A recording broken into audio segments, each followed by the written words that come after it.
I'm John van den Hengel, a member of the community, and I live in Canada, in Ottawa. And I've been a theologian since, I would say, 1965. So I've been quite interested in the work of the theology of the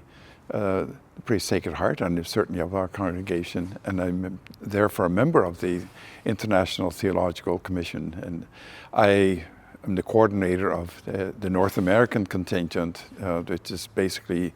consists of Canada and the United States. The International Theological Commission has existed since 2017, and we held our first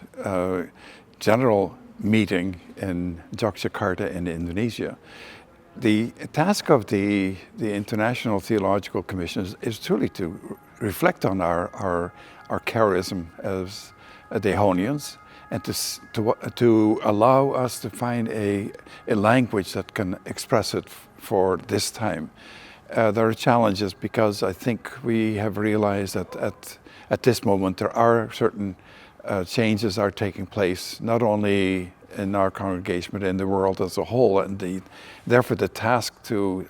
enunciate and to give language to what the theological tradition is for our congregation is shifting, and that makes it a rather exciting time to be a member of the International Commission.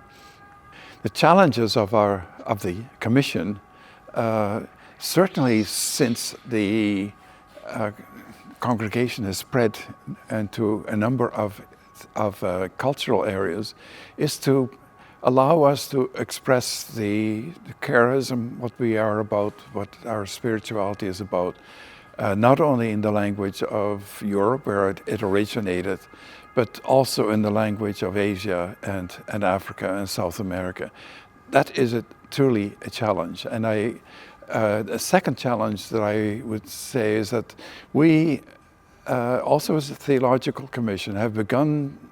to read Father Dehon somewhat differently. That's why we're gathering in Taubaté in Brazil to try to articulate from the different writings that Father Dehon has produced over the period of his life, which is really fairly large, to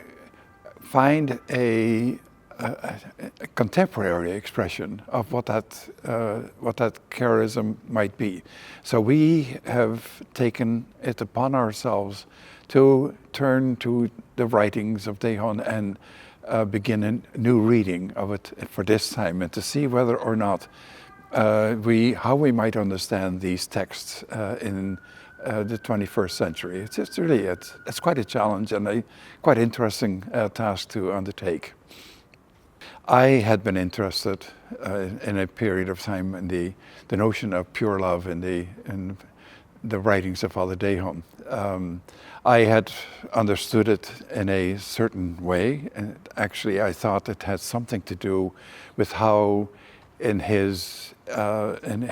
own life he had begun to see the Sacred Heart devotion not only as an interior type of relationship to the Christ and the love of Christ, but also socially. And so I began a study of pure love in the writings of Father Dehon, and I began to focus on one text, in particular text, the Couronne d'Amour, which he wrote in 1904 as a series of meditations. And I began to look at this text, and I became to a discovery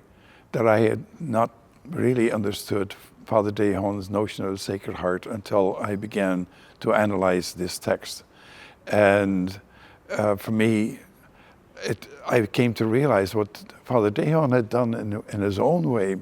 is to try to do what St. Ignatius of Loyola did when he began to write the spiritual exercises. For Father Dehon, it became to write a series of meditations on Jesus, so that ultimately we might, as members, become united with Christ, and ultimately to such an extent that he might take over in our hearts in a way that we might begin to live and look at the world from his perspective. And in that way would arrive at a notion of reparation, which is really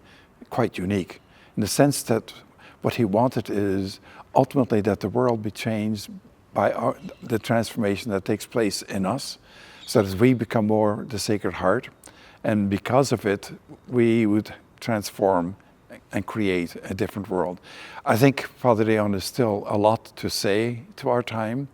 and I think we are fortunate at this point that we will undertake a fuller study of the writings of Dejon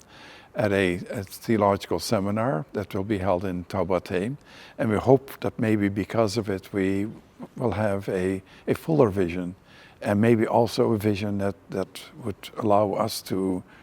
look at Dejon and live him in our time.